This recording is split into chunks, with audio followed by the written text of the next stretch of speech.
Gizemli bir Londra sabahından herkese merhaba. Bugün Highgate Mezarlığı'ndayız. Highgate Mezarlığı Londra'nın en eski ve en büyük mezarlıklarından bir tanesi. Burada birçok da ünlü insan gömülü. Madem Halloween ayındayız, yani Cadılar Bayramı ayındayız, dedim ki biraz böyle daha gizemli bir video yapalım. Ve Highgate Mezarlık turundan başlıyoruz. Birazdan rehberli turumuza katılacağız. Turun saati gelene kadar mezarlığı birazcık kendimiz dolanalım dedik. Batı ve Doğu olarak iki bölümden oluşuyor bu mezarlık. Doğu tarafını kendiniz de yürüyerek gezebiliyorsunuz. Batı tarafını ise rehber eşliğinde gezebiliyorsunuz. Biz şimdi batı tarafındaki turumuzun saatinin gelmesini bekliyoruz. Size de etrafı beraber gezerken göstereceğim.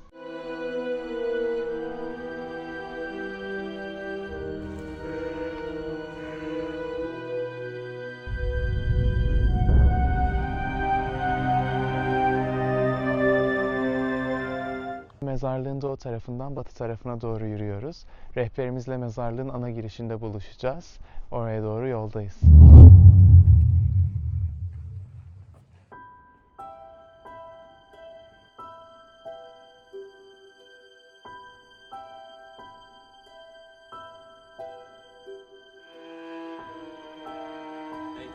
But also because Highgate was known then as it is today. That is the coat of arms of London, and it's also the coat of arms used by the London City.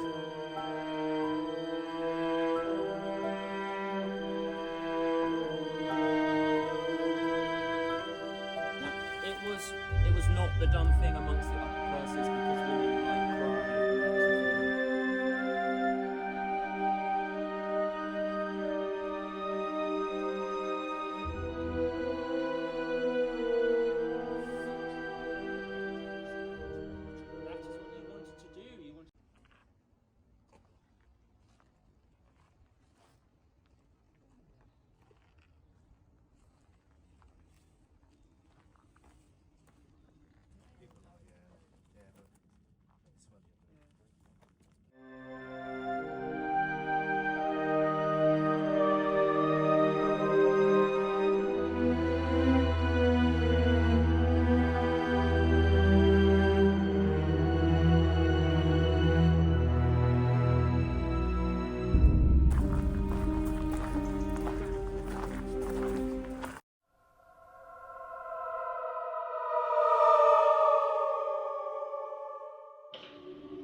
Mezarlık gezintimizin sonuna geldik.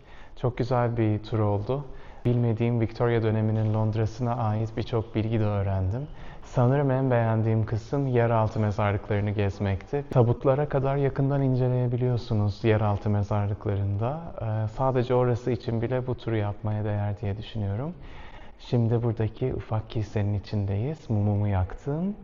Birazdan dönüş yoluna geçeceğiz. Ama bu videoda daha birçok aktivite yapacağız beraber. Bu sadece başlangıçtı. Hadi devam edelim.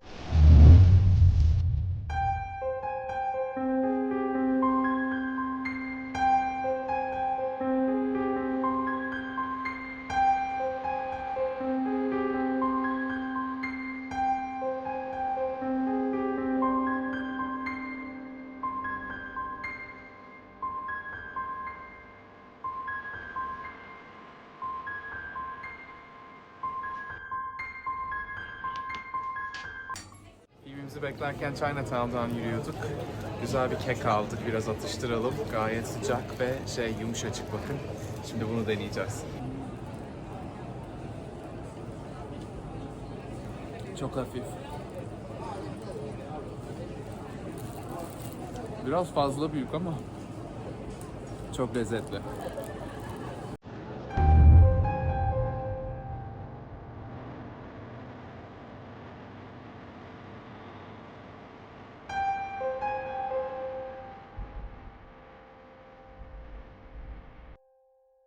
Ekim ayı bence korku filmi ayı çünkü aynı zamanda Halloween ayı.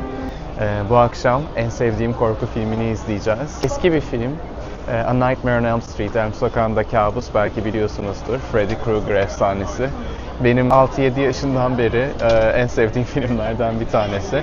Biraz erken başladım korku filmi izlemeye, kabul ediyorum. Bu akşam da işte özel gösterim var. 41. yılı bugün ve Halloween ayı olduğu için Korku Filmleri Festivali kapsamında Prince Charles Sineması'nda gösterilecek. Bunu öğrenir öğrenmez dedim ki izlemem lazım. Daha önce bir kez daha sinemada izleme şansına eriştim. Çünkü 1984'te çıktığı için ben yetişememiştim. Ama New York'ta yaşadığım dönemde New York'ta da bir kere gösterildi ve galiba yine Halloween dönemiydi galiba. Şimdi bir daha izleyeceğim. Çok heyecanlıyım. Ne kadar izlesem doyamıyorum yani, öyle diyebilirim. Sizin sevdiğiniz korku filmleri neler? Aşağıya yazabilirsiniz.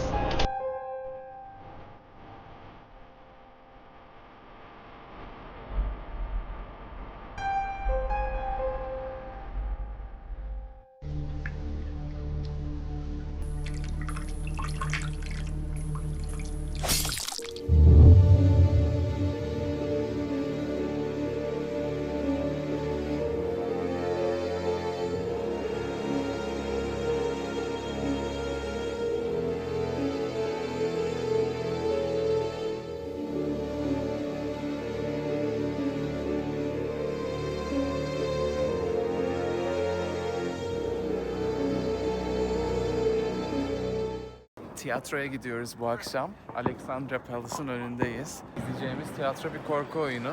Burası da Victoria döneminde açılan bir yer. Kraliçe Victoria'nın 54. yaş gününde açılmış fakat 2 hafta sonra yangın çıkmış ve yanmış. Sonra tekrar yapmışlar.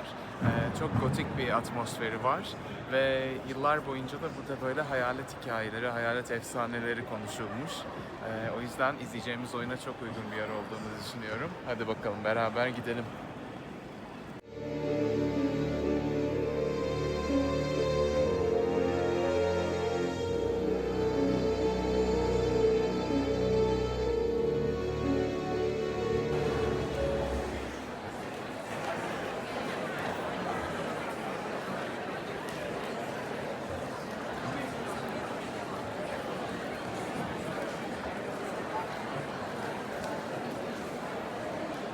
Şimdi yerimizi aldık, tiyatronun içindeyiz. Buranın atmosferi gerçekten muazzam ve yerimiz harika. Bakar mısınız? Tam sahnenin dibindeyiz.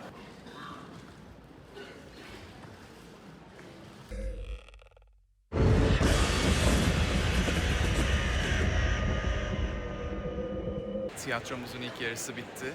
Gerçekten çok güzel. Özellikle ışık ve ses efektleriyle gayet korkunç ve ürkütücü bir atmosfer yaratmışlar. Hikayenin de en can alıcı yerleri şimdi gelmeye başlayacak bence. O yüzden ikinci yarıyı heyecanla bekliyorum.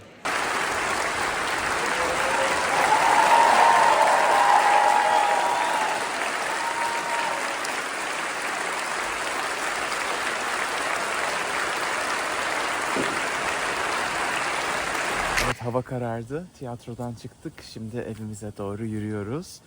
Burası bayağı bir soğudu arkadaşlar. Londra'ya artık yavaş yavaş kış geliyor. Bir önceki videomda Londra'dan yaz biz bitti demeden bitmez demiştim. Ama yaz maalesef bitmiş. Şimdi Londra'da genelde geceleri böyle sessiz, sakin sokaklarda yürürseniz eğer karşınıza sokak hayvanı olarak kedi ya da köpek değil, tilki çıkabiliyor. Bakalım tilki görecek miyiz? Görürsek eğer size göstereceğim. Acaba çıkacak mı karşımıza?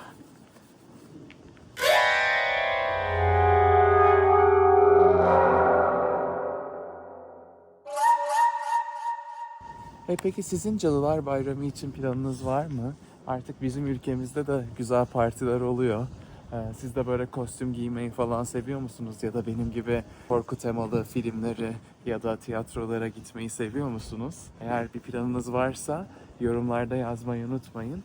Bu videomu da izlediğiniz için tekrardan teşekkür ederim size. Abone olmayı ve likelamayı unutmayın. Görüşmek üzere.